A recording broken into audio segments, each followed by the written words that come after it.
Okay, now, John Mahama says something. He says the parliamentary impasse needs a political solution, not a legal battle. Now, let me read what that story says here, and then I can have you guys comment on it.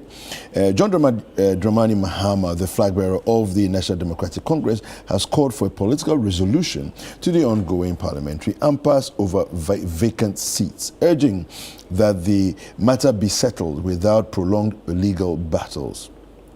He proposed a collaborative approach, bringing together leaders from parliamentary caucuses, the Council of State, the Speaker of Parliament, and religious leaders, expressing confidence that such a meeting would lead to a resolution. Mahama's remarks come amid the ongoing standoff following the Speaker of Parliament, Aban Bagben's decision, and you know what how the story goes. All that we've been speaking about in the last half hour. All right, let me just come to Richard. To what do you think of this? He says, rather than going down the legal route, which we've gone far down that route already, we should rather have a political solution to all of this. Well, this was clear in the first place when this whole thing started. However, it's moved beyond. It's moved beyond. So then what he's suggesting will be what should happen after the ruling.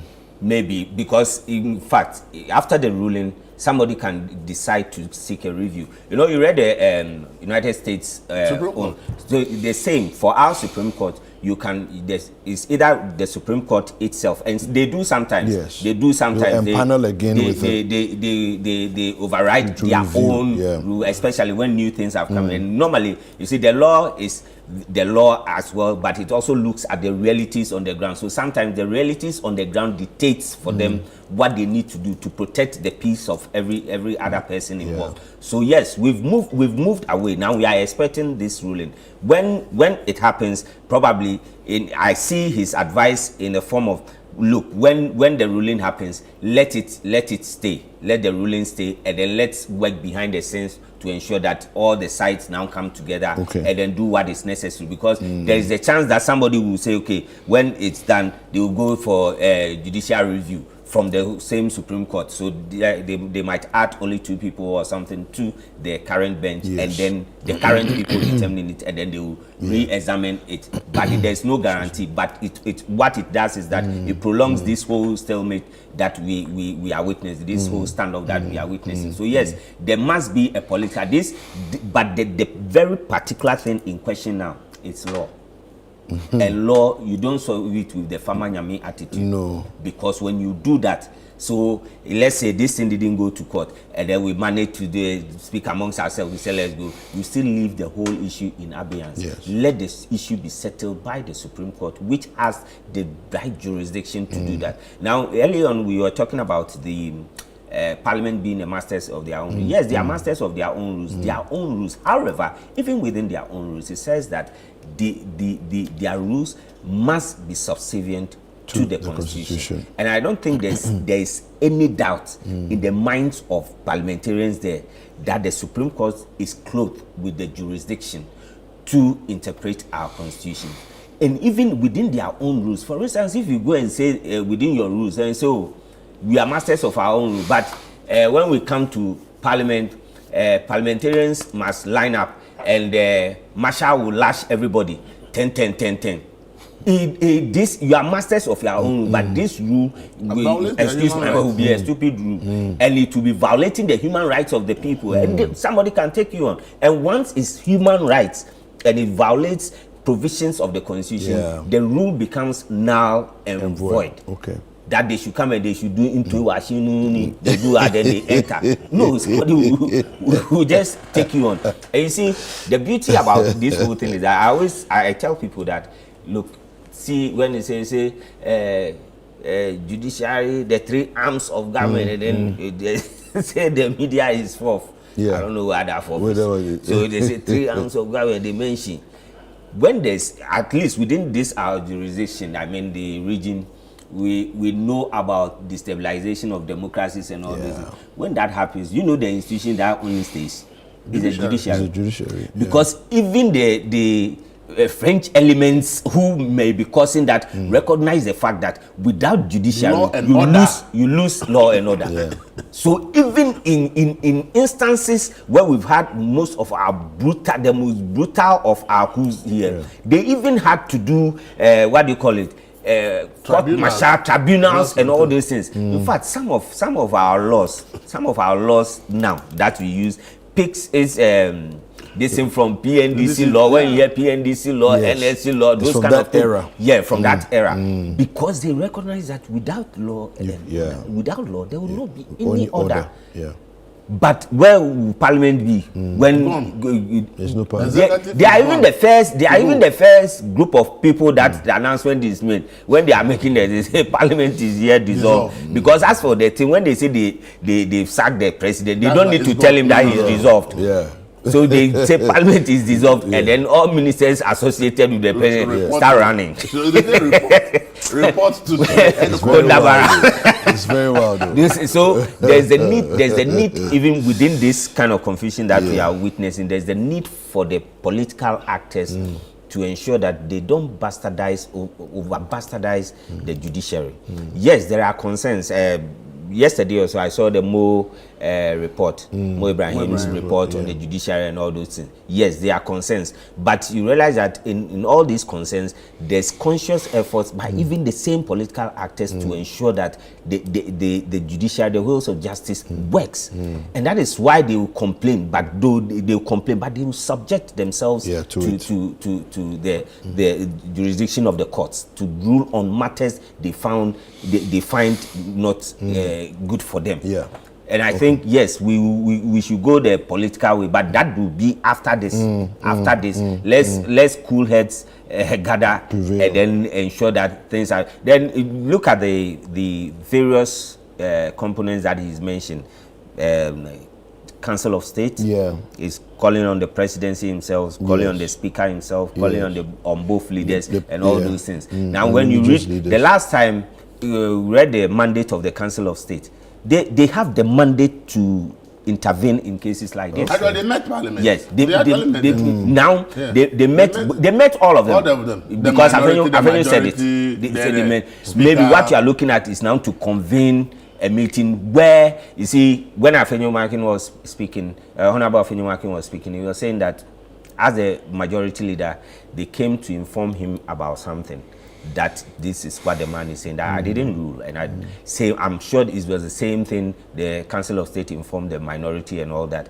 So they are divergent views. So he says he was wondering how that thing changed. So he was hoping that on the day, that's the second recall, the speaker will announce it, but it didn't seem like that is what he did. So now you have divergent views. Maybe you are looking at bringing them onto a table, one table like this. We all bring out our issues and say, now let's ensure that we make progress, and then we make progress. But for now, let's wait for the court's ruling, and after the court's ruling, we see how we can politically solve. Because yes, the problem is political though, in terms of the behavior and what everybody is. Okay, so Elvis, so the former president and the current flag bearer of NDC says, I'm going to quote him. He says, the Supreme Court can rule. Then Parliament can override it to say that we think otherwise. So this requires that we get a political solution. And he says, if I were the president, I would have pushed for the case to be withdrawn from the court. And then I called the leaders of the respective caucuses together with the clergy, Council of State, the Speaker himself. I'm sure if they were to sit and discuss the impasse, they will come up with a solution. I think the quotation, I disagree with part of it, that the Supreme Court can rule, but Parliament can think otherwise. I read the U.S. Supreme Court to you. Yes. That the decision is final. It's final. Unless there's a constitutional amendment or Parliament itself vacates the position. Parliament cannot say that. No. Unless the Supreme Court itself vacates the decision. In our case, we can go for a judicial review. So if the former president says that judiciary can rule and Parliament will think otherwise, I don't think that. You see, when we are saying rule of law, let's understand law is law. If it says the thing is white, it's white. If it says it's black, it's black. And we must recognize these things. His call for, in this particular instance, I disagree with him about call for reconciliation, because the matter here is a matter of law. And the reason this issue, I'm happy it has gone to the Supreme Court, is that when Michael Quay took his decision, the NDC was peeved. They were never happy about Michael. They also held the same position that Michael Quay was wrong. But nobody went to the Supreme Court for interpretation. No. This is the difference. Because at that time, it is only one person. And even if they go to the Supreme Court and the Supreme Court agree with them, it will still not change the majority-minority dynamics in Parliament. This issue has become a major issue because it will change the power play in Parliament if it stays. And that is why I'm happy that he went to the Supreme Court. There should be a finality on this issue from today, so that in subsequent Parliament, we are not going back to anything like that. To say the Supreme Court has already ruled that this is it, and therefore that is it, and that would then empower subsequent speakers to say the Supreme Court has said it, and therefore you are out, and nobody will challenge it. So the fact that NDC held the same position NPP is holding today, when it affected their candidates, okay, and NPP was opposed to NDC position at the time. Today, NDC is happy, NPP is angry. How do you solve this with a political negotiation? It must be law. If you leave this, it will only escalate further in the future. We don't know how the Parliament will look like after 2024 elections. And we don't know what will happen after 2024, whether some MP will be angry with his party and all this. We don't know. So for me, I'm so happy that this issue has ended up by the Supreme Court. I'll be glad to know the finality today. And now I know that Supreme Court has said the Speaker has power to sack you from Parliament once you leave your party. As I said, I agree with Bagun perfectly that my reading and understanding of the Constitution is that you are going to fire. The time it was like rumors and now one day there's no official reason to back it. But one of the people have gone to fire that they are contesting the next election. And the party on whose ticket they want to contest the next election is different from the party that brought them to this Parliament. I believe that they have vacated their post and they should have, the seat should be vacant. That is my position. It was easier. It's easier interpreting the aspect which talks about crossing over than this particular one. That is why it's going to court. Because in the case of Wayuseni, it was clear. Look, he declared it himself. I was there. He walked around. He crossed. He woke up from his seat and went to the said, other side. When the speaker called him, he said, "Okay, speak." Then he told speaker that because of A, B, C, and D, I'm going to the other side, so I'm crossing over. Then he went and then sat down. It was the same about Mbappe and who raised the question. The speaker said, "Hey, you don't know the consequences of what you've done. Come on, Marshal, take him out." That one was easy because in terms of crossing over, it's easy. But like he said, and because he this one declared it. Yes. This one. This one, the thing is because like it will change. Because it will change. You see, what the majority too is saying is that no problem. The people have done what they've gone to file as independent candidates, and but for now, we think they are still part of our caucus. Which means that even though they filed, they are still part of our caucus, so that we maintain our numbers. The Parliament has not ended. Yes. So you see, that is why this issue goes to Parliament. I think, look, people may vilify Abel Market for going to court, but I think that we should congratulate him because the outcome of this lawsuit is going to determine future precedent for everybody. And then the way is clear. I have said it. I don't have money. If I have money, there's a lot of issues I would have gone to the Supreme Court for interpretation. Because I think that because we have a hybrid constitution, a lot of things do not really show clearly what we want to achieve with it. And I think that we need more interpretations of the constitution. If you don't want to do the wholesale constitutional amendment that we have all been delaying back and forth, if we don't want to do it, then we should resort to the Supreme Court regularly to give us more interpretation so that issues will be clearer. Next speaker that will rule on such issue will not have any problem because this ruling that will come out today will clearly show that this is what the Supreme Court of Ghana has become the law. The constitution has been changed. The law says this is it. So from the next Parliament, if you want to make the move, you know what the Supreme Court has already said, and there's not an ambiguity. So when you make the move, you are gone, and then we move on. 3 weeks to almost 1 month, Parliament can't do anything because of an ambiguity. So I think that whilst with all this back and forth, we are not happy. What will come out of it will make all of us happy. And that is why I think that we should not vilify a penny market for going to court. Because the decision that this thing will generate will set clear precedent for us that from now on, this is the way forward.